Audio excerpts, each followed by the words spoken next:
second piece was an update to the proposal stuff. So one of the things the Code Studio did for us, and there's a document on the website to let you know what that is. The draft code for the town of Amherst. Everything we're doing, updated or changed or font changed, all kinds of changes that we will talk about. But the reality is, the code itself will change form and content. So we'll talk a little bit about those changes as well. Sure. So I apologize for the formality in this room. It's just the setup.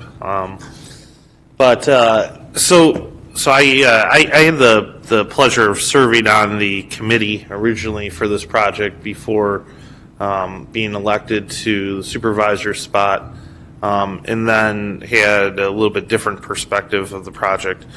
The project itself, it's important to the town of Amherst. If you may or may not be aware, I've done this PowerPoint in different fashions for a number of groups, so if it's rehash, I apologize. But when I talk about the town of Amherst, we like to kind of give it a little bit of proportion and scale, and everybody thinks of it as the largest town in Western New York, largest town in Erie County. It's actually the largest town in upstate, so west of the Hudson. In fact, it's the fourth largest population center west of the Hudson. It's bigger than the city of Albany. Property value-wise, it's actually got a greater gross assessed property value than the city of Buffalo or Rochester. And it's 126,000 person, town, 23 public schools, $127 million budget annually. And as big as our population is, our daytime population is larger. So that many more people are coming than leaving. And when you think about that, you think about some of the areas of town near the university campuses, near the college campuses, it's obvious as to why people are coming into the area. So as the colleges focus on Generation Z, which is this generation after millennials, some of my mindset has been the town also has to focus on this generation. This is a town that didn't stand up and swing the bat real hard to try to get millennials to come live here or come work here.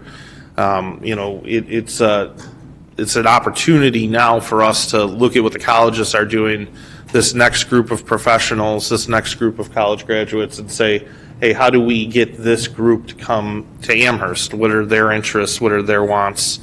They're a group that, is a fairly technically savvy group. STEM is sort of core education philosophy for them.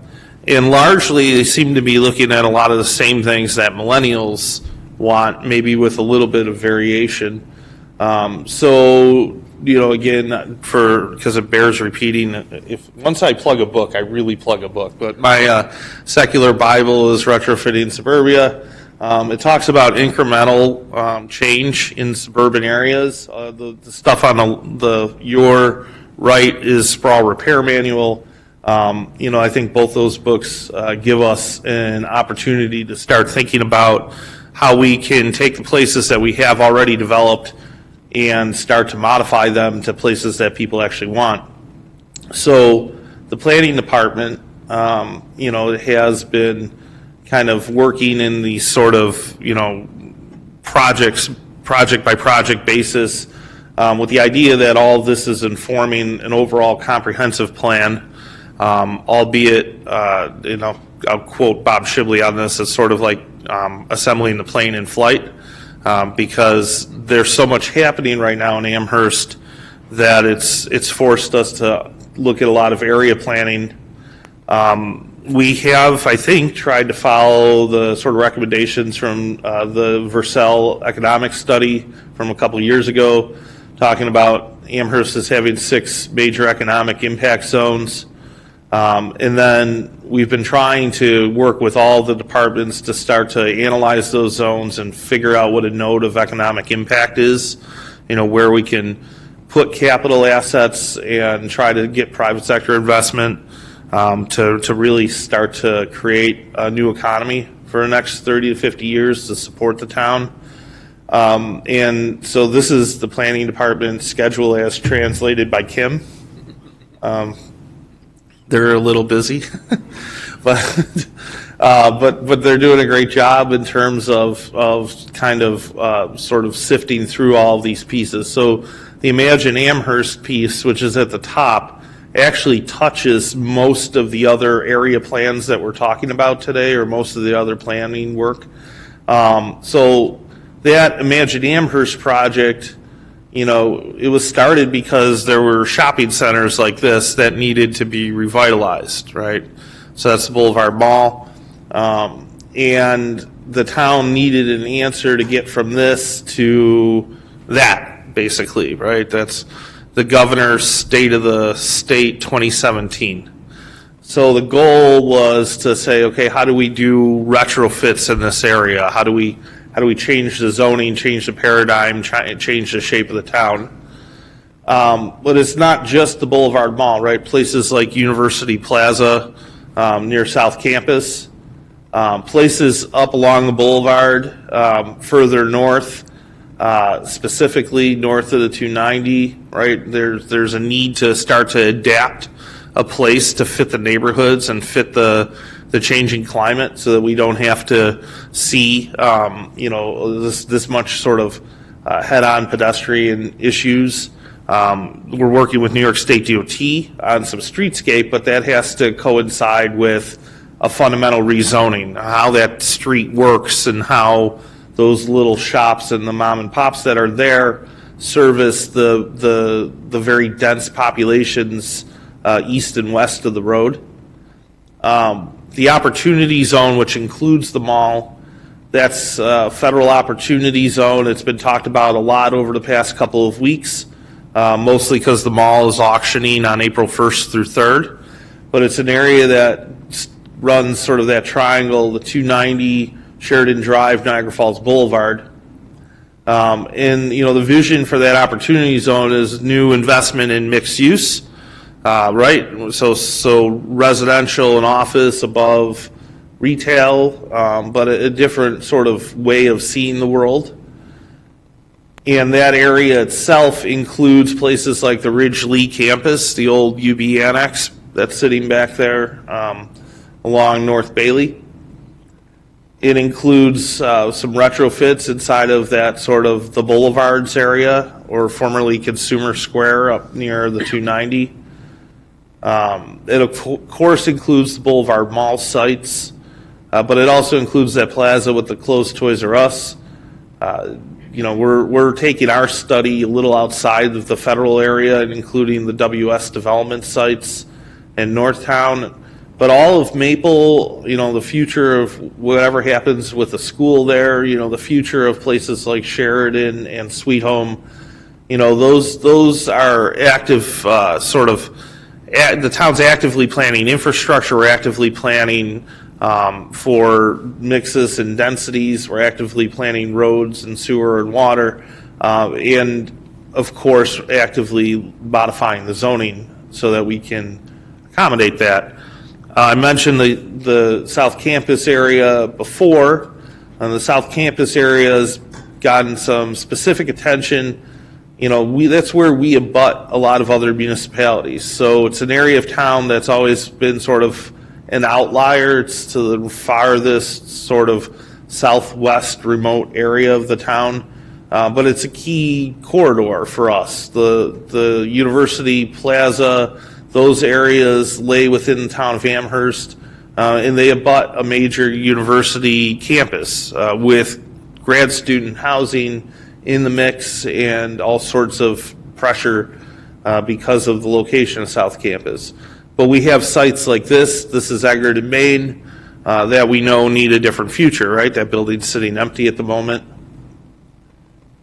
Some of the smaller properties around there, we need to reprogram and sort of revitalize the way we have stuff. And in that area, you know, we're looking for co-op office spaces as kind of casual office, live-work environments, things that are kind of contemporary to modern, you know, companies. And the idea here is to try to integrate the grad students and the students so that you can get, some of that feel, that rich feel of some of the college towns throughout the country and looking at best practice.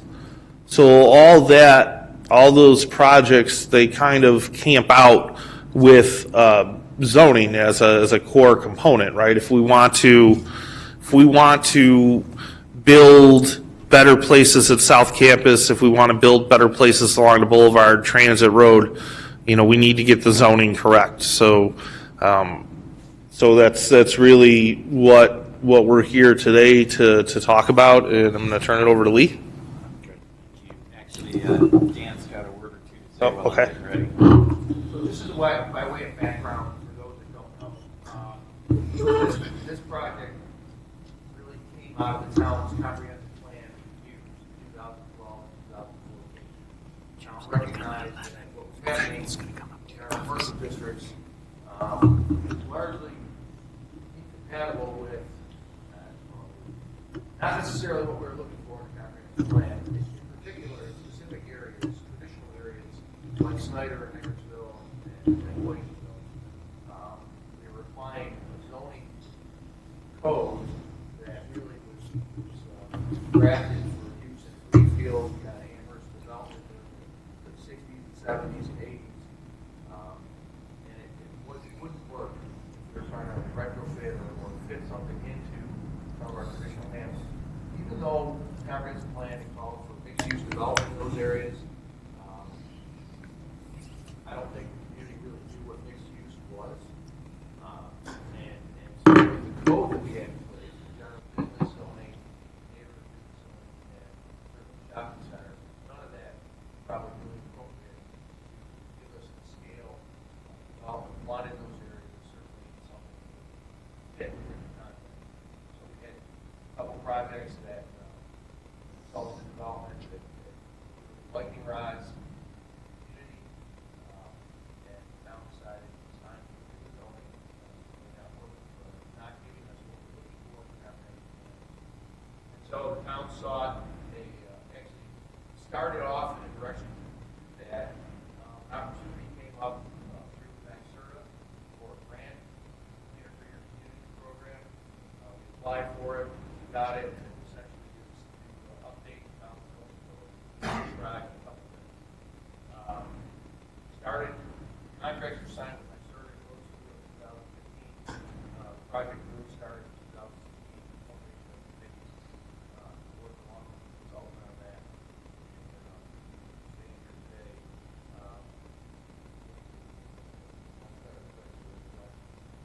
Just for information purposes.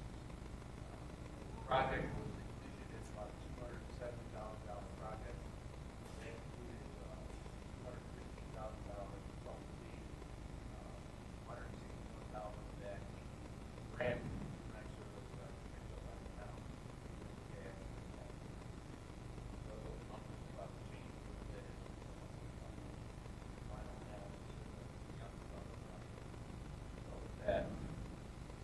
Thanks. Lee Einsweiler from Code Studio. We are the if you will, the architects of the new code. Those of you with long memories may recall that I worked on the last revision of the zoning code before I started my own firm. So the only thing that I know is it was prior to 2006. I don't quite remember how far back in the misty days of yore it was. But I wanted to show you, so at the time that the code was done the last time, the key focus was on, improved clarity, document organization changed at that point in time. We kind of created an organization that put all of the information about a zoning district together in one place. That was a pretty good job, but it's the kind of thing that we did, say 15 years ago. And codes have moved fairly rapidly along with the technology in terms of the ability to do page layout and graphic work and embed graphics in our documents. So what you're looking at here is the new organization. We have put the districts first. the rules that allow you to understand how those are measured right after that, some of the design standards, both residential and non-residential, the use provisions, the development standards, the administration, and the definitions. So for the most part, this looks a little bit like it always has. I'm going to jump in here and just show you, though, that in order to match the look and feel of the new mixed-use districts, we've gone back to the older districts. Here's rural residential or suburban agriculture in the draft. And we've reorganized the tables to match the tables that you'll see later on. Now, this project, in the end, didn't have enough money in it to illustrate these, but at some point in time, hopefully, the town will go back and actually illustrate these, the existing districts as well. So all of the existing districts are done in this style. And then when we get to the mixed-use districts, let's see if I can't just blow this up for you a little bit. So there's a little bit of renaming going on. So here's the residential renaming. We've just added an S to most of the districts. We have deleted a few of the residential districts, TR3, I know. And we've suggested that there ought to be one new multifamily district because your multifamily jumps in intensity from 18 units to the acre up to 60 units to the acre, and the 60 units to the acre is mostly only allowed for senior living today, which is not exactly your target market right this minute if you listen to the supervisor. So here's our opportunity to put in a sort of, a 30 unit per acre garden apartment, kind of a new district. So the district hierarchy has changed a little bit, and we've given them some new names. But for the most part, the dimensional standards and other things for those districts, other than the one brand new one, are exactly the same. I'll introduce you to the mixed-use districts in a little bit. We called all the remaining districts special purpose because, in fact, we hope that over time some more of them will actually go away. For example, the office building and potentially research and development districts might go away and become part of the mixed-use district palette. But there's an agricultural district, the community facilities, industrial, and the infamous new community district, which still lingers on. And once again, I asked to delete it the last time I was here 15 years ago, and we didn't get a chance to delete it then, and we still don't have a chance to delete it now, but maybe soon. And we had proposed that an airport overlay be developed as well, so we've left a spot to put that in here. That would just clarify height and other restrictions for properties. So this would act as an overlay zone, and it would cover the area where height needs to remain low because they're in the flight path. So the deleted districts are in this list over here on the right. So if we're successful, the mixed-use districts at this point will eliminate general business, the community service, the motor service district, although this one might have to come back because there are a lot of spotty areas with like gas station and other things that may well come back, and the shopping center district. The ST is science and technology. That one is proposed to go away. The planned development districts may go away. They are mostly a procedure. They don't have much in the way of dimensional standards. But given the flexibility that we've applied in the new mixed-use districts, it's possible that we will no longer need the planned development districts. The TND district, which was applied only to one property, the LW1, which is a live-work district, also applied only to one property, can probably go away. And finally, the traditional neighborhood business district, which was an overlay for Eggertsville and Snyder, should not be necessary if we got the mixed-use districts right. So I want to skip ahead now. Oh, anyone with, you can ask questions as we go. Anyone with any questions about sort of the district hierarchy or the ones that are being taken out or added? I'm going to skip over to a document that has just the mixed-use districts in it. So originally, when we developed the comprehensive plan amendment, we were talking about the areas of town as traditional and suburban, because for a long time, Amherst has reveled in the fact that it is truly a suburban area. You have touted the school district here and other elements, all of the single-family housing, all of those components that make a great suburb to a core city. But in fact, that vision is changing all across the country, not just here in Amherst. And so we've taken the opportunity, we've renamed the traditional pieces infill districts, because they are mostly going to be single lots. Nobody will likely create whole new streets or blocks. These are smaller sites already embedded in a fabric, in a neighborhood. So we've proposed 2 infill districts, a 2.5-story one for those places that are just immediately abutting neighborhoods and cannot tolerate a greater height or intensity, and a 4-story one, which allows slightly more intensity for some of the areas which may still be traditional in nature, but could use more substantial renovation or have existing height near them already. And so each of these districts, this is the full example of how the district pages might look. So now you can see why the other district pages were formatted this way.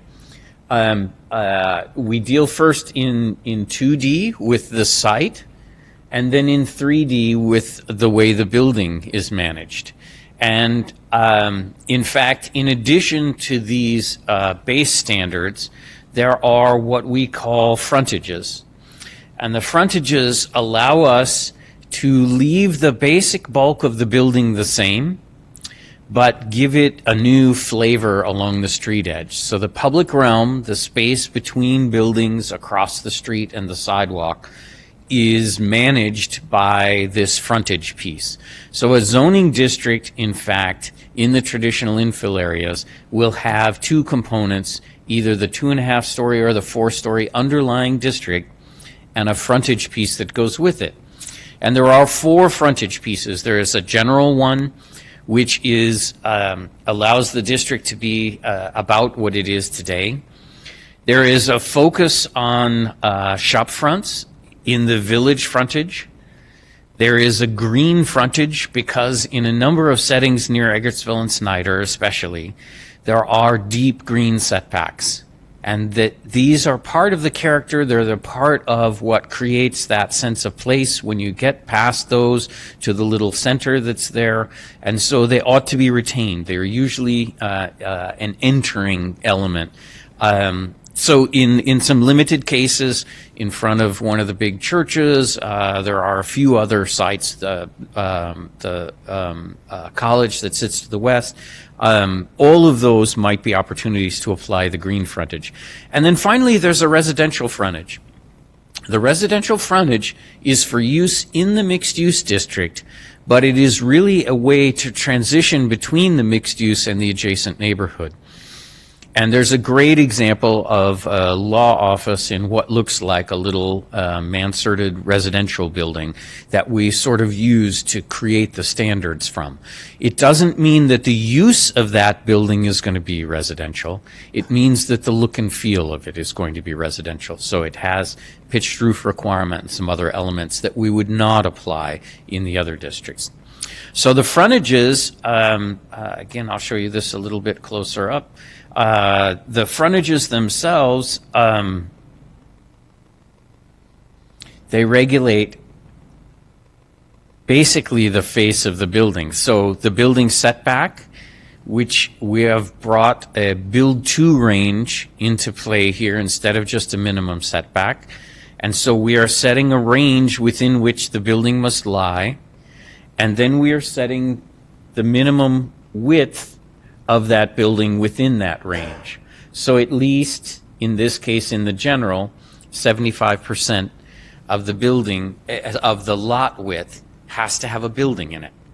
And that's to keep that Main Street feel that has long been there and not bring the parking and other things out to the street. In fact, put the parking to the side and to the rear. The parking setbacks are also used to push the parking back away from the street edge, because as a pedestrian, walking adjacent to parking is not the best experience. Also in these infill areas, you saw the large image of the Key Bank building. Today, we would not allow something quite that long, so we've set a maximum street-facing building length so that we can break a site like that up into perhaps 2 buildings or maybe even 3 buildings along the frontage, which would make it feel more like the surrounding buildings always were, and to make it fit back into that neighborhood better. Might not change the overall square footage that's allowed on the site, just manages the fact that it's broken up into multiple buildings. We're also, in order to fit these buildings in character, regulating story height. We want to make sure that the ground story is a tall ground story height in order to have the opportunity to add maybe even national tenants into some of these ground stories. While these areas are mostly, hopefully, focused on neighborhood serving businesses, Starbucks believes it's a neighborhood serving business, and so it might just show up in one of these, but it needs a Class A tenant space. It's not going to go into a low-ceilinged, older existing building. It's not their style. We have added the transparency requirement. This is how much glass basically needs to be facing the street. Again, this frontage is only for the street side, not down the side of the building or to the rear. And on a corner, it would be on 2 sides, the primary street and the side street. The non-residential transparency here is at 50% for as though maybe in the general frontage you had offices or perhaps small hotel or some other kind of use like that. There is a requirement for a street-facing entrance. Right? If your parking is to the rear, there's a huge temptation to put a rear-facing entrance, and you're welcome to do that as a developer, but no matter what, because these are walkable pedestrian areas, you need a street-facing entrance as well. And the spacing of those street-facing entrances is trying to reflect the original rhythm that might have been in place. So even on a 200-foot-long building, you would have multiple entrances facing the street. In this case, at 50 feet apart. So measuring in from the outside of the building, you would end up with 3 entrances on a 200-foot-long building. There's also a streetscape requirement. We are asking the developers to step up and help us improve these streetscapes to make these areas more walkable. And so a curb zone that has planting and in the case of this frontage, a tree lawn. In the case of the village frontage, that actually turns into trees in grates so that we can get more pavement out there and more walkable area, more space perhaps to put the inevitable bikes and scooters that are coming to everyone. And then making sure that we have a good pedestrian sidewalk of at least 6 feet in this particular one. You'll see some of those numbers change a little when we get to the piece that's really focused on retail here, which is called the village frontage. If that's applied, and it should be sparingly applied within the centers, but if that gets applied, you'll get a 10-foot pedestrian clear zone. So that may, in fact, back the building up a little in order for us to get a wide enough sidewalk.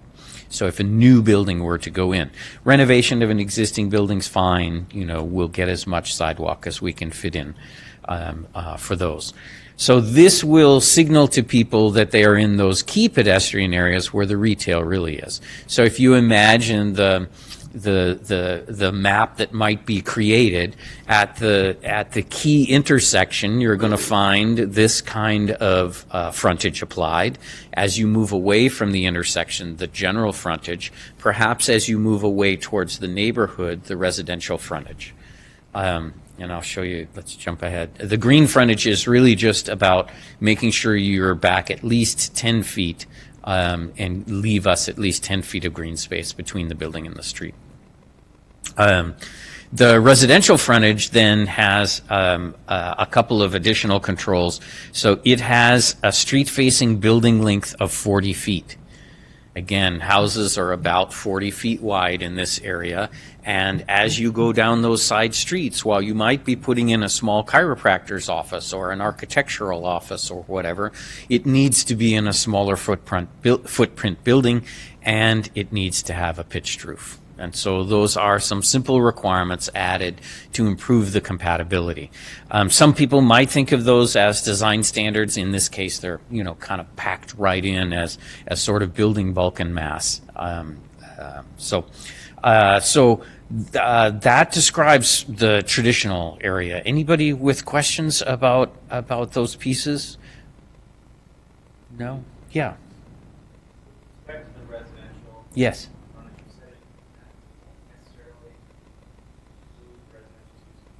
It actually does include, it will allow residential uses. And in fact, in our minds, and in Dave Versel's study, you are at risk of having too much retail, right? We're seeing retail close all around the country, and concentrating our retail makes a lot of sense. So yes, we could actually see, if you're back off in those general frontages, you might actually see residential to the ground floor. It would not, you'd still have to, in the retail pieces at the key nodes, you'd have to build for retail, but even for now, if all you can get is a residential tenant in that shop front, you'd actually be allowed to put the tenant in. So at least as envisioned at present. So, other questions about what might happen? Yeah, go ahead. A couple of the, I don't think the residential ones have an elevational Yes. requirement. Is that measured curve? It's measured from the adjacent sidewalk. So what we were looking to do, so you'll see that in the shop front, it's kept very close to the sidewalk, and in the residential pieces, it's allowed to stray a little further. And in fact, in residential, when residential is pulled close to the street, in order to make those people feel comfortable, you don't want eyeballs looking right at eyeballs, so you typically raise the residential a little bit. So the residential is set up a little higher. Other questions about these traditional areas? And I think most of you probably have a mental map of where these are. It's the oldest part of town, kind of the southwest quadrant, where you would see these districts applied. As this conversation continued, though, the concept from the comprehensive plan work, which said that some areas are traditional and some are suburban, the conversation included, well, we may have suburban outsides to those, our big roads, Sheridan, Maple, etc., but we really want the insides of them to be the same kinds of walkable mixed-use places. And so we moved from using some terminology. We originally were going to develop suburban districts, and you'll see the comprehensive plan supports that. And while those suburban districts might still have had mixed use in the center, it would have been in a more suburban pattern. So in working with the supervisor and the committee, we've really rebranded these pieces in the same way that we rebranded the traditional to be infill districts. We've rebranded these as retrofit. One of the key reasons for this is because these places do not have the bones to become real mixed-use neighborhoods right now. They have drive aisles, they have large parking lots, but they don't typically have interior streets. They don't have a grid you can build on unless you choose the parking drive aisles as your grid. So fundamentally, they haven't been set up, so they need to be retrofitted. And in doing that, we expect to tackle a couple of versions of retrofit. And so what we have set up for the moment is a very limited set of districts with a lot of flexibility within them. So the first is called shallow corridor and would allow 3 stories in height. And shallow corridor is only for sites that are less than 200 feet deep. In shallow corridor, it's pretty hard to fit meaningful development onto the site. So shallow corridor may well be mostly one-story on into the future, because a one-story retail building will probably demand enough parking that that's all you've got room for is, half parking and half building.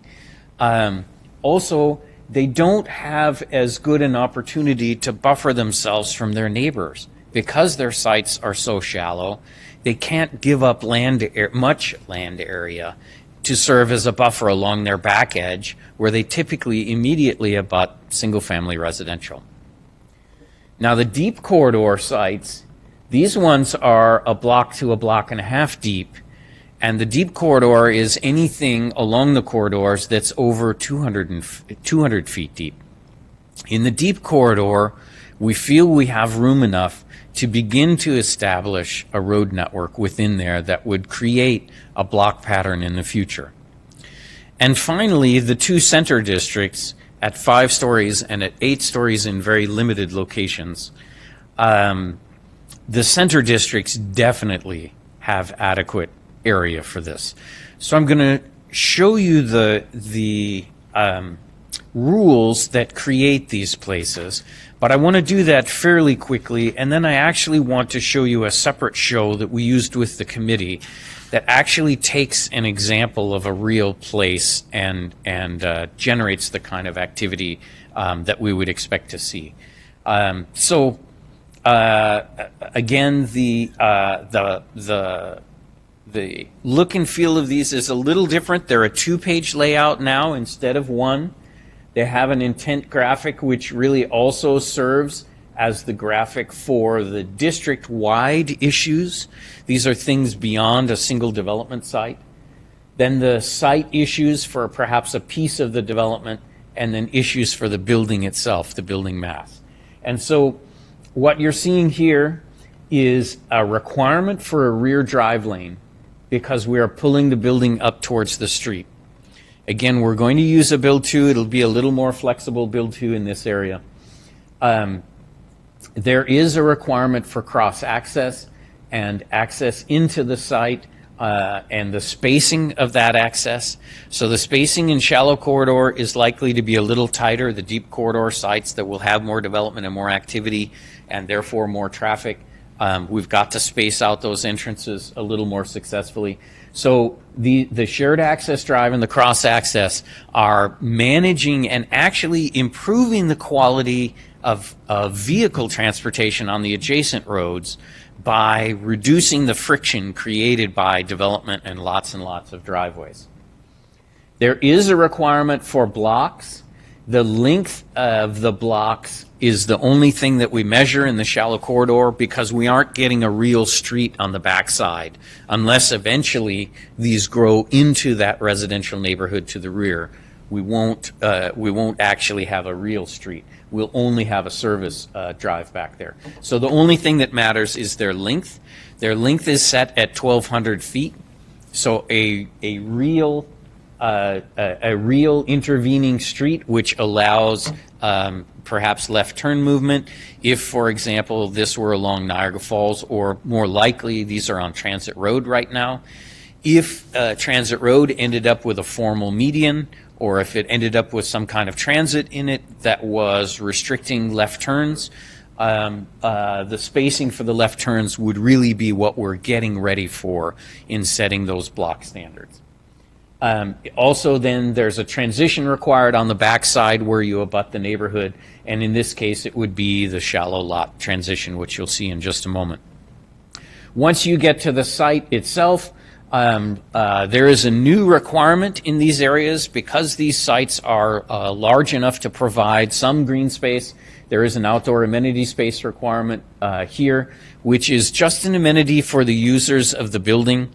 It's maybe a place to go outside and have lunch on a sunny day. It's a green space to take a smoke break. It's whatever else you might be doing outside of the building. There are building setbacks in the frontages again, parking setbacks in the frontages, and there is a limit of 3 stories and 42 feet along here. So the shallow corridor would also have frontages applied to it, and I'll show you those in just a minute. Here's the deep corridor. The key thing that changes on the deep corridor is because we have more land area, we are actually requiring a more significant transition. We're calling it the deep lot transition, and we're requiring half of a real street be built through the site. On the face of the building, you'll be building 1/2 of what might eventually become a real street. So in the future, you can imagine when we have transit perhaps, or our cars are dropping us off instead of parking with us, if for any reason parking standards change substantially, then this wad of parking that sits out by the street is likely to go away, and you'd be able to actually build real buildings here, and then you would build the second side of the street. So there's a half street cutting through here, and there's access controls. Again, this is where the traffic concerns happen. So there are access controls for how close to the intersection the entrances can be, and then trying to create these at significant spacing as real street-like elements. Doesn't mean, it means this is tricked out like a street. It doesn't mean that it is a public street necessarily that the town is taking on. It could still be the developer's responsibility and serve fundamentally as a drive aisle for parking, but it's going to have the elements of a street. It's going to have a sidewalk along it. It's going to have street tree planting.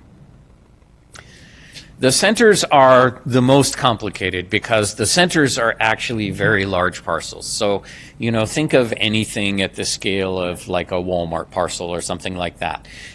Those are the kinds of parcels that would get Center 5, or if they were perhaps near the freeway or otherwise along edges, Center 8. There is a requirement in this case for the blocks. So that's one of the first things that when you look at your site, you've got to break it up into blocks in most cases.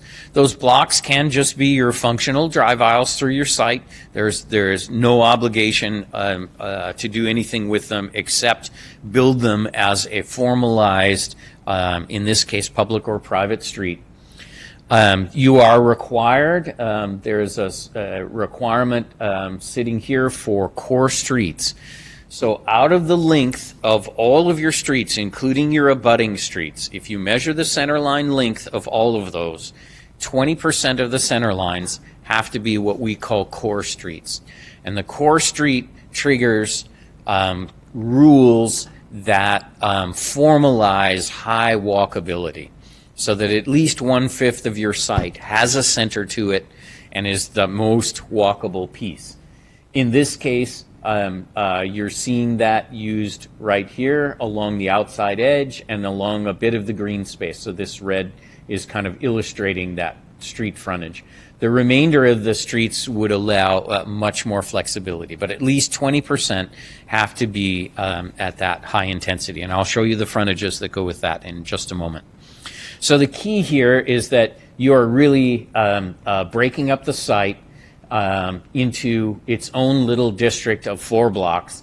And then we have taken 1 block through as the building site, and we've shown the sort of a potential layout of what 1 block might look like. Center 8 is exactly the same. The only thing that is changing is the height of the buildings. So if you watch the buildings there, if you watch the buildings, they get higher in Center 8. So along these, it takes more frontages. And this sounds incredibly complex, but when you think of the fact that these areas, the opportunity zone, et cetera, these areas are accommodating entire pieces of what would be a whole city or a whole campus or a whole whatever. So they are very large areas, and they potentially have multiple flavors. The first way your street designations come is that you probably have 1 or 2 streets adjacent to your property today. Even if it's a big, Kmart site or the Toys R Us site that's empty now, right? It's a big, huge site, but it has an abutting street, and this is where you've been taking your access from, et cetera. So that's going to be a designated street in the town's planning that's been done to date. It's going to be designated as an arterial of some kind, or something else. So if it's designated collector, minor arterial, or major arterial, there is a frontage for those streets. The smaller the street, the closer we can bring buildings up to it and the more livable it should be and more walkable it should be. When you get to the larger streets, it's a little more problematic, and often we'll be backing the buildings back up and putting a little green space between them. Why is that? Because the speed of the adjacent roadway and the size of it, it's 5, 6, 7, sometimes 8 lanes of street width at the major arterial stage, means that we have to push the people in the buildings a little further in, and really, in most cases, focus the activity inside the site. So inside the site, if you're not a core street, you're likely to use this local street frontage. And again, just the same kinds of controls, setting up the shared access drive to get into your property, making sure we're not cutting too many curb cuts through that walkable street, building setbacks and parking setbacks, the streetscape for it, the story heights, the transparency, and the spacing of pedestrian access. So in this case, for example, street-facing pedestrian access is not required, because we're on a street that's big enough or is serving as a service street.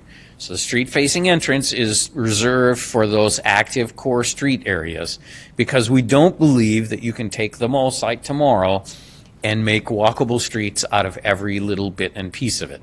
Now, eventually, perhaps you'll be able to do that, and we'll show you an example of that. There are, internally, there will be cases, especially in the corridors, where your only obligation is to build a half street, because you sit on the property line that is going to be the entrance for you and your neighbor someday. But to build that half street, actually the first guy in gets a little penalized. It's unfortunate, but they have to build a little more than a half street, because we still have to have 2 drive lanes. But we're really just tricking out one side and then creating the drive lanes, and then the other side will eventually be tricked out by the adjacent development. Here are the 2 core streets that might exist. So we borrowed the exact same village core street that we are using in infill areas. We're saying that by the time you get to the character of street that will serve as a core street, it should be just as walkable as Eggertsville or Snyder should be in the future. In addition to that, there will be areas that might be residential or office, multifamily, that lie outside of that modest new retail core. Again, we're not going to build the whole mall again in 8 blocks. We're going to have a couple of block faces that have the retail on it. So that's the village core. The remainder is the walkable core street frontage.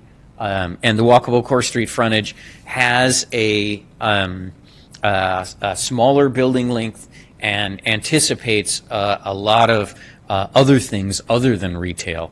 So this is the streets that are still highly walkable, but are perhaps residential or office mixed with residential. And finally, there is still a residential street frontage, but that is used when we are facing residential across the street. So say you get to the back of one of these commercial areas and the back street is just a local residential street. We wouldn't want that to have a lot of our activity from our mixed-use center on it.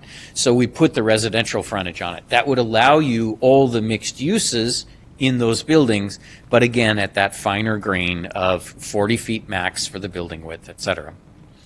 Now, the 2 transitions that had to be created, here's the shallow lot transition, and it comes in 2 pieces. And the first piece is that the height of the building cannot get too tall along that back edge. So you remember, shallow corridor is only 3 stories tall. So there is a limit and there is a setback. First off, you have to be 10 feet off the line, and that's where the landscaping and the wall are going. And then this portion is a setback from the buffer of an additional 20 feet at 2 stories. So that we are stepping the building down towards the adjacent. So there's an architectural transition, and then here's the planted transition. So wall and evergreens required to serve as a year-round transition along the back of that. So again, this is Transit Road. The shallow lots that are there today are the primary area where you're going to see this shallow lot transition. The deep lot transition has to account for up to 5 stories, so it allows the same step back here and then an additional step back to the 5 stories, plus the planting width gets to be 20 feet in width, and because of that, we've taken out the wall. The evergreens will grow just fine, and they'll become the equivalent of a wall, but we no longer need that wall along the back edge against the single family. The single family might have their own fence here, but that would be their choice at that point. So the planting for that one looks more like this. We have enough depth that we are not only getting that evergreen screen along the outside edge, but we can actually have a deciduous tree planting as well, in addition for potentially for shade in the parking area. So that's the shallow and deep lot transitions that would occur on the back of those 2 corridor districts. And here are our first cut at what the streets would look like in these areas. So in the world of zoning, we don't usually have streets included in our material, but in this case, we've included the streets. It's an approach that's taken in form-based coding a lot, which is to put the private and the public realm, back together. And because the developer will be building these streets, we thought putting the rules together in the same place here made sense.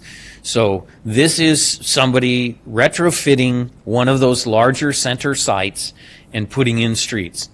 So the first street we're looking at here is the designation of the core street. What we have done for these, in the next version, you're going to see better imagery for these. And actually, in fact, maybe I'll cheat. Show you a work product that even the town hasn't seen yet. Sorry, Dan, we're going to let the cat out of the bag here. But we do have our street designs, our proposed street designs, consultant proposed street designs pulled together. So if you give me just a moment, I will actually pull up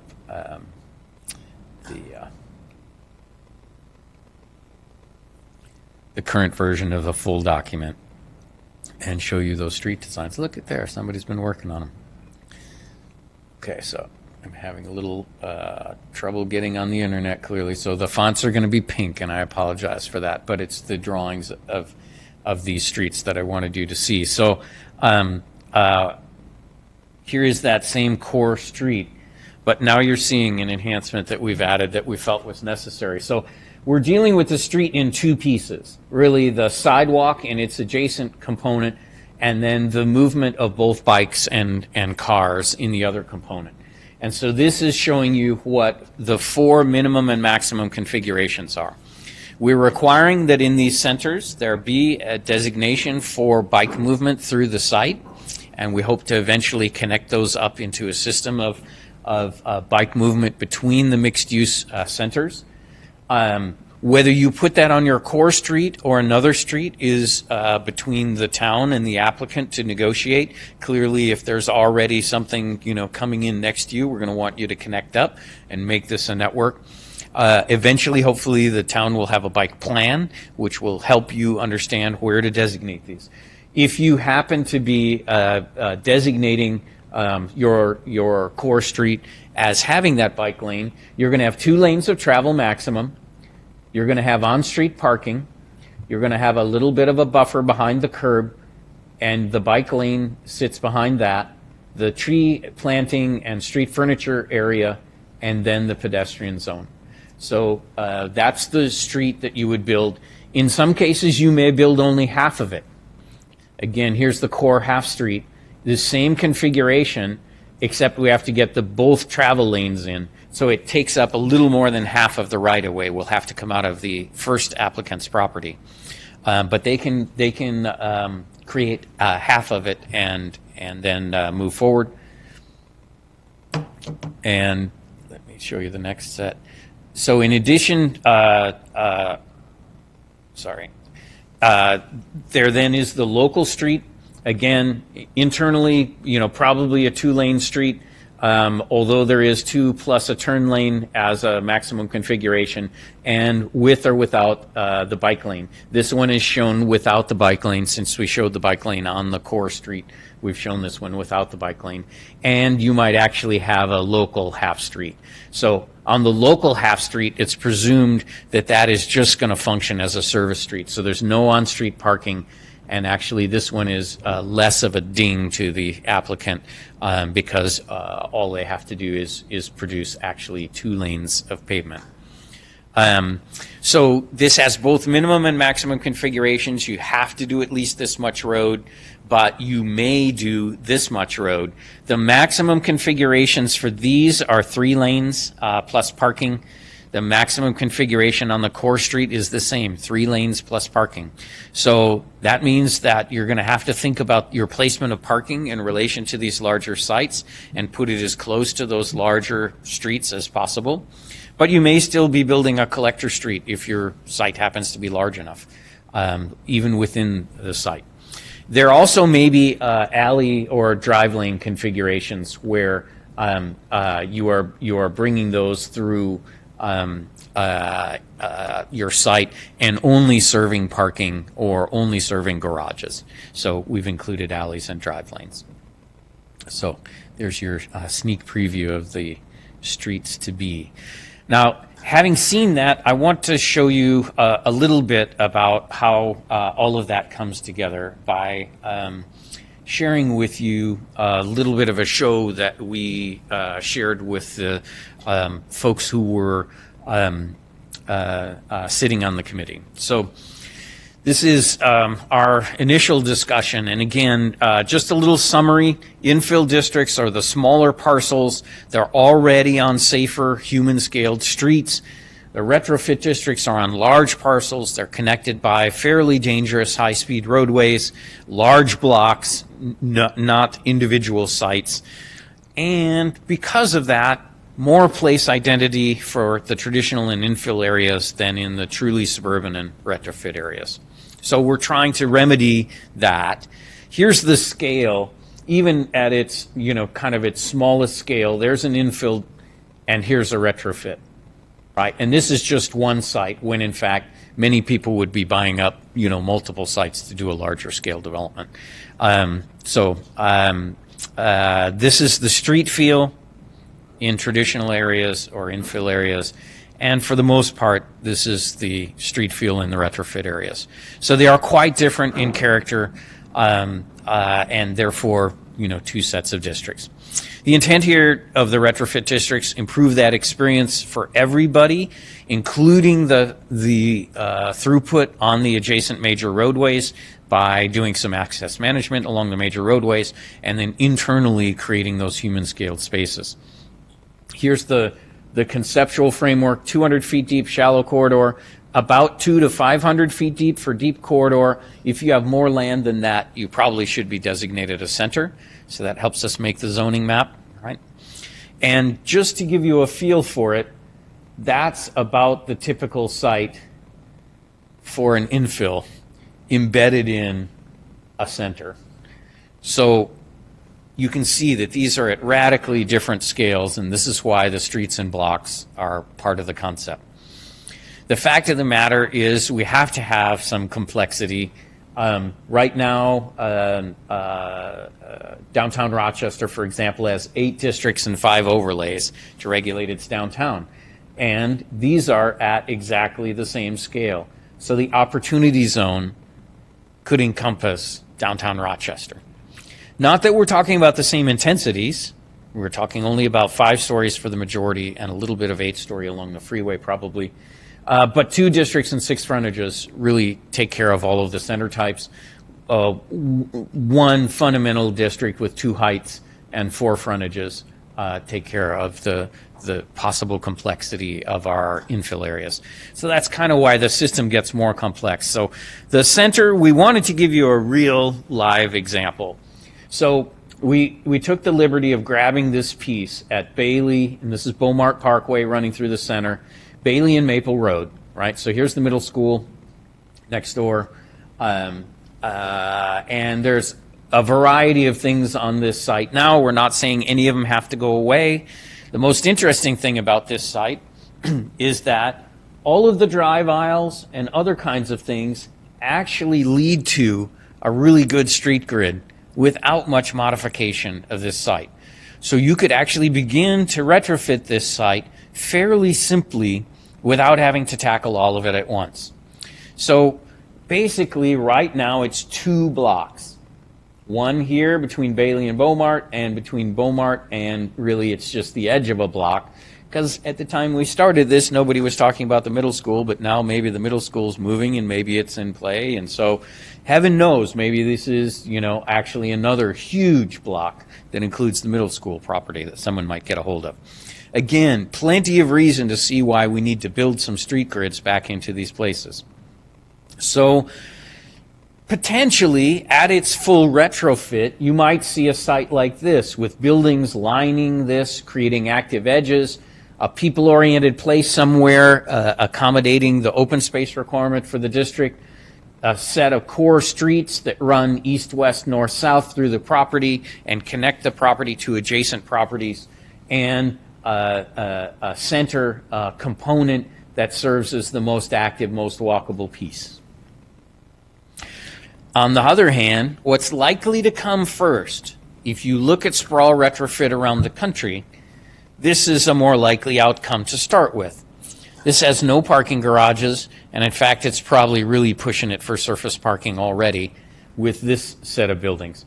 But lining those buildings up along the core streets and getting those good streets and the bones of what eventually might be a real place. So how do those rules I just showed you give you this place? Well, we're probably going to designate this whole site Center 5. There's nothing about it that says we really need much more intense height than 5 stories. 5 stories is still right now, because of construction codes, it is the sweet spot for mixed-use developers. It is typically a concrete podium and 4 stories of stick. It can be 5 stories of stick. Some of that is changing because construction codes are constantly changing as well. So we are seeing a lot of push towards taller wooden structures. In fact, if you laminate steel in LA, because the wood is more flexible, they're up to 7 and 8 stories of stick right now. So the height of mixed-use buildings might be changing. So you have the district page. Sorry, this is an old one before the graphics were done, but you have the district page with those standards. What are those standards doing? Well, here's what they're doing. You have the block standards on there, and they're breaking it up into block perimeters. And in fact, here we're showing smaller blocks that could exist without the center alleys in them. But if you put an alley or a pedestrian access point through the blocks, we're going to allow you a slightly larger block. So what you're seeing here is probably about the number of blocks you'd have to create. And I wish I could make this transparent for you, because what you would see are all the buildings are actually sitting on one of these blocks. We drew where their drive aisles and access points sat. So that's why the shape of them is a little bit like it is. And actually, of course, some of this is about thinking ahead to what might be done, like connecting a street like this over time. So those are the blocks. Then you have the rules that make the core streets, right? So having a connection that goes all the way through the site, must connect through the site each way. This local street would be a half street built adjacent to the middle school property. And there would be a couple of other local streets, but most everything would be a core street. Now, when you put the open space in, it actually ups the ante, and all of the streets surrounding the open space have to become core streets.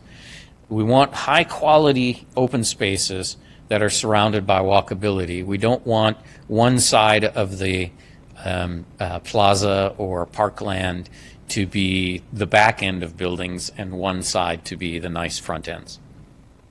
So there's your eventual street designation. Bailey is a collector, Maple's a minor arterial, there are a set of local streets, and then there are the core streets. From there, the developer gets to design their space. And so there's a minor arterial frontage. You have to apply that to the minor arterial. There's a collector frontage. You have to apply that on that side. There is only one local street frontage, so these would all be local streets. On the other hand, the core streets, you get to designate which portion is village core and which portion is just the walkable core. So all of these streets would be highly walkable, but the portion with the red shown on it would most likely be that portion where the retail activity actually took place. You could have, in this instance, especially if you own this piece next door, there is a spacing requirement for core streets, which also relates back to the block spacing. But you could have made this a core street and done just a core half street. But then you would have been giving half of your value to the next door neighbor, right? Because you'd be building half of it, more than half of a great street that then they would come in and take advantage of, and they would own half of. So we drew the most likely design, which is that you're going to centralize your activity on your site and try to collect all of it at the center of your own site. So here are your frontages that generate, what happens on the streets. This is all of the frontages put together. In the form-based code world, this is called a regulating plan. It's really a plan for what are the public realm and land use components going to look like when they come together. And we'll know for each of these sites, as they're going through site plan approval, the applicant will be explaining their way of meeting the standards and showing the community how that will be achieved. So that's really what achieves this new people-oriented place with at least 2 good walkable core streets running through the entirety. Probably the minimum project is what comes first, but with the possibility over the long run of creating something else.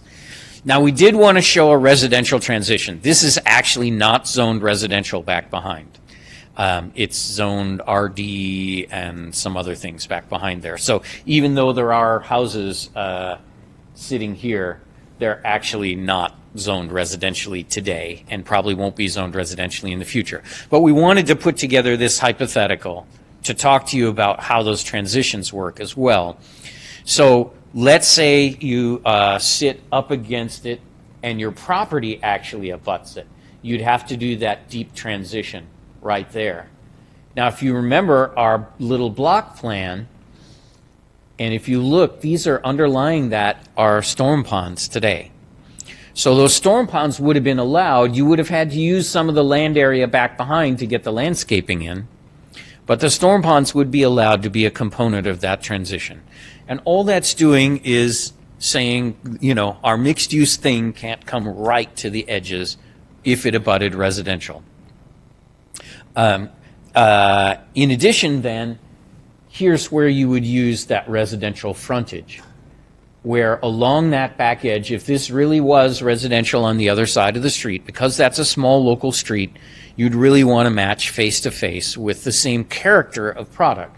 That doesn't mean that these couldn't be small offices or artist spaces or other kinds of things, but they would have to be in small buildings that face that street. So that's how the transitions work. If you applied those transitions, then this is the likely outcome is here's the deep transition that fits just fine. You would have changed up this northern edge of the property a little bit, because probably you would have put in something more like townhomes, and these are shown as duplexes, but they could be small office buildings. Here's a slightly more intense version with townhomes on both places, depending on what you had applied on that northern frontage. So that gives you kind of a sense about how an applicant might take a real site and turn it into something that in the future we're going to be proud of. For the moment, we're going to drive to this place, park our car once, and walk around. But hopefully in the future, this place might be linked to other places. People might actually be living in this place. It's probably going to be one of the dominant components of it is multifamily living. And we'll be walking around and enjoying the place in and of itself. So with that, I'm glad to open it up for questions. That's kind of what these tools do and how they're anticipated to be used. Anybody with questions about that? Go ahead. I guess I got a little issue, not really an issue, but the envisioning of the half street. Yes. We got a lot of times when you're developing a residential, and they certainly don't want to butt up to their neighbor because they're putting in the infrastructure for their neighbor. When you say you're only building half the street for their access, you're building half the street and the utilities Yes. for that street, which is going to be quite costly. Yes. To the person going in. Do we really see? You could have left a half block there instead, put a drive alley behind it for service. I'm just wondering, the developers will figure out a way. They, of course, will figure out a way. They will, but in some cases, building the full half street might be in their best interest. And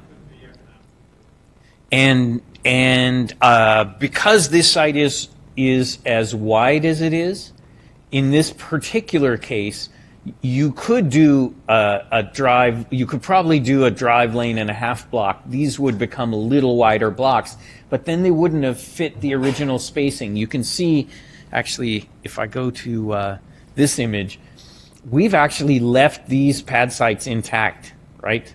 So for the most part, as you phase your development in, you're continuing to generate revenue from these. So in some cases, you'll be making a trade-off between like better phasing and a better short-term project, which gains you more money and lets you go after some of those pieces. So it'll be fascinating to watch how it plays out. But we think, yes, there is a minimum thing you could do here. And even this minimum project does not have to be built on day one. It needs to be designed the same way you have to design your subdivision. You have to show the whole thing, but then you can come back and build it out in phases. The same would be true here. Other questions? Go ahead.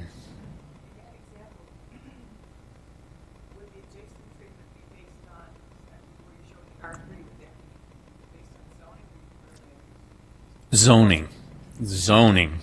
So if you are a house, but you are zoned commercial, as some houses may be, some are today already. One place I'm thinking of is if you go straight west from here, right, you get to a whole area where there's a lovely street of houses through the middle of an entire, sort of R&D commercial kind of agglomeration that's all fairly low intensity.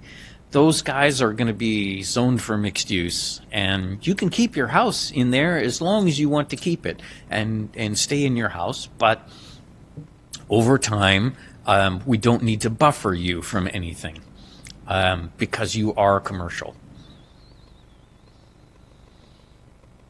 Other questions?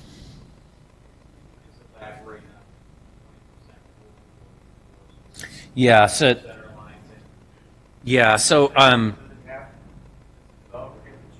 yes. So the street center lines you would be counting are here and here and there and then the center lines of your internal streets. You're going to take that total length, and you're going to say 20% of that has to be core street. So that's part of what generates that walkable pattern, right? That's part of what generates making sure you create what might be service streets, just good residential streets, or otherwise this one might be a real service street, right? Might actually, be back behind.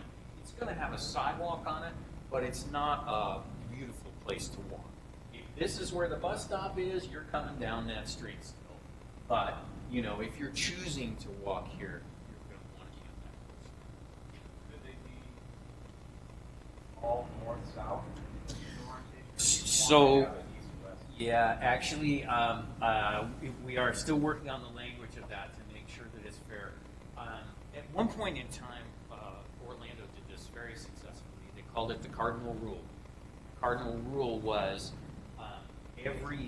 even residential properties had to connect, and actually they also wanted those streets to be public back in the day because they didn't want them gated. So if you were building a gated community, you had to build it in pods.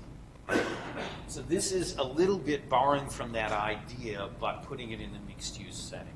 And it's really to say that you are a very flat, gridded street place, except for some, a little bit of Audubon and some other things that, got a little curvy and swoopy. But the oldest stuff you have has, straight, traditional gridded streets. So yeah, we're asking for at least that one to be that way. If you were taking down everything on this site, you would design a different street pattern than this one. And it might have looked like less street frontage. And the whole reason for this one is just to keep alive those viable parcels that have tenants in them while you're starting to build something new. Our greatest concern is your market, which is still softer. If this were Austin, we would fill that whole thing up in an instant, right? This being, where it is, a little more challenging. The Opportunity Zone will probably get some of the earliest activity. Niagara Falls Boulevard, Sheridan will see some of the earliest activity. Other places, not so sure, how quickly they might get picked up and see some activity. So this is a significant undertaking. That project is really expensive. It ain't just like, building a little garden apartment development with, asphalt driveways tucked off the highway somewhere.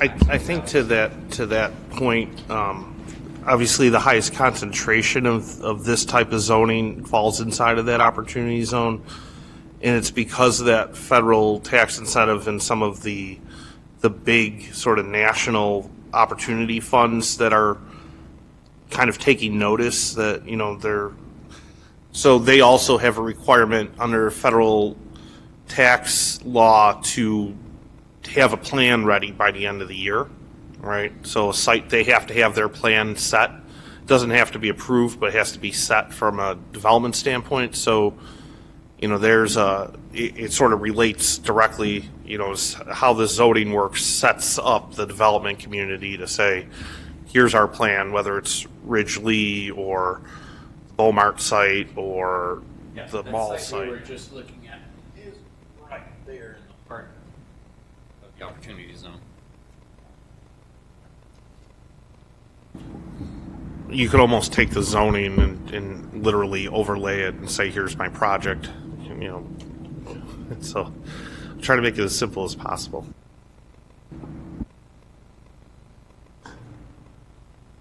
Other questions? So the zoning is not quite done. Most of the mixed use is pretty well baked, and there is a version available now on the project portion of the website, which is under where? Go to the town website, keyword search mechanism there. That might have to scroll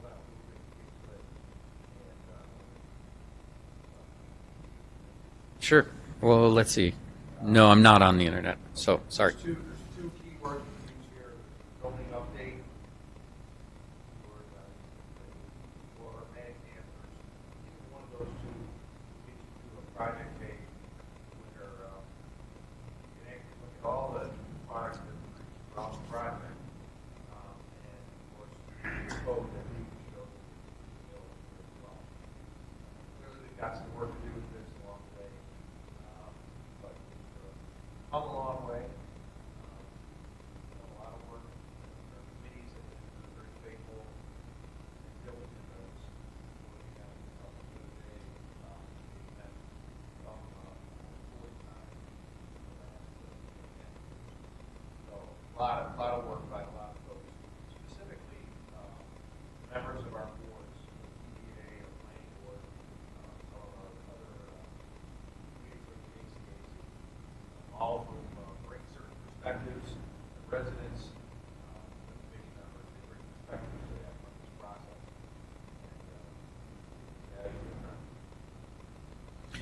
I think too, on the lessons learned front, we can't forget to say that the change in leadership at the town accelerated the need to make these tools applicable, because the supervisor has been interested in seeing that things like the dying mall don't just leave us with a giant, tax suck. So it's been really intriguing to see the sort of growing support for a project that, as many of you know, had limited support when it began. I have not yet heard a soul say they want GB back, and I guess maybe we'll hear it in the public hearing. But it's been exciting to move along, admittedly slowly and incrementally, and get to what I think is a very good place here.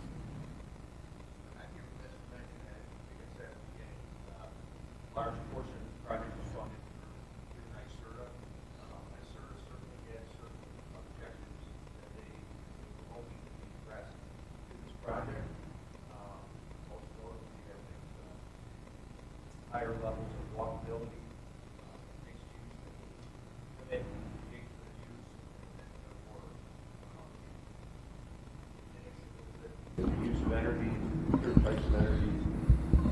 So this project, as you can see, forms and development that may result from this certainly should be more efficient, should be more energy friendly, if you will, and certainly encourage the kind of development that people want to be able to stay in one place and do what they've got to do without moving around, or if they want to take a bicycle and go somewhere. One of the other things we'll have to build into this as we go forward is notion of transit friendliness and sort of those advantages as well. And of course, we're looking at a significant potential for transit to converse a large part of the opportunity. So comes at a good time. Hopefully, we'll get the mark with my services that hope we get the mark with our own community. I just want to add to the lessons learned component for a second. So, process-wise, as an elected official, back in December 2017, an outgoing town board, in fact, an outgoing majority of the town board adopted comp plan amendments based on sort of where they felt they were in the process timeline, and there's nothing worse for a new town board to have to come in and watch an outgoing town board adopt comp plan amendments in the last month of their tenure. So, timeline-wise, I think getting the sequencing of those types of things correct is important. We have to shift the sort of direction a little bit after the fact, which now means we have to amend the amendments, right? We have to go back and once again amend the comp plan, and it could have happened, all at once this board had its path. And the other piece of the puzzle, I think, is that from a standpoint of somebody working on either with the committee or in the town in terms of in the executive office, the initiation of the project really wanted to envelop the public in this kind of big, hard-hitting kind of get the message out there manner. And I don't know that it wasn't, it's hard to build a campaign around zoning. It's not like doing a street project or something where you have a defined enemy in New York State DOT, right? It's about, trying to get the community to think that the zoning is going to amalgamate in some change, which confuses people a little bit. So I don't know that zoning is necessarily the project to try to do the public campaign stuff. But what we did, I thought, pretty well because the planning department stepped in and did 2 meetings a month for a year with Wendy as a guiding component of that, was we did go back and test run everything publicly with a visual preference survey that actually told us where we were kind of going right, where we were kind of going wrong. So there was a good sort of back end public component to the whole thing. So ultimately, I feel pretty confident with where we're heading. Just took us a little bit to get there. I think it's interesting because I mentioned at the very beginning, a lot of us are planners, designers, and architects. Plan comes first, and zoning comes second. Development is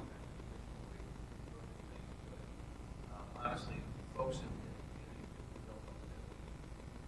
So what we found, developed plan network, developed plan network, and framework is that everybody wants to know what's going on. Everybody's worried about what's going to happen in their backyard, right? How it's going to be there. So skip right over the plan. Skip right over. So, bit of a challenge. Different way of planning in this community after here in a while. Follow that traditional approach.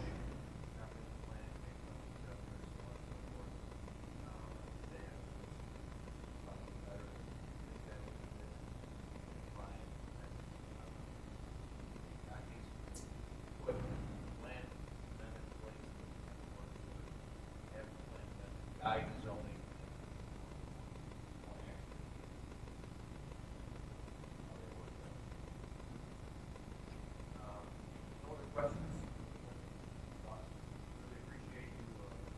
This morning.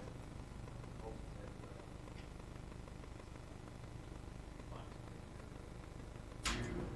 staff-wise,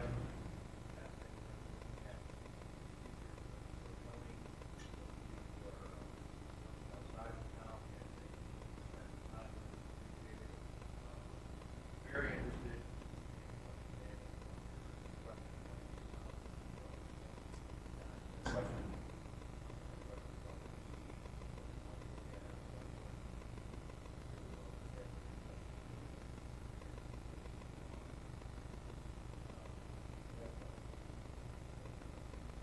No, just thank you everybody for coming over, and our engineering department, highway, you guys are we're trying to make sure we're working collectively. So as the zoning comes out, Dan or Scott or somebody will get you kind of the pieces about the roads and sidewalks. We want to make sure we're producing, or they're getting product that is sort of in line with what the town would build, right?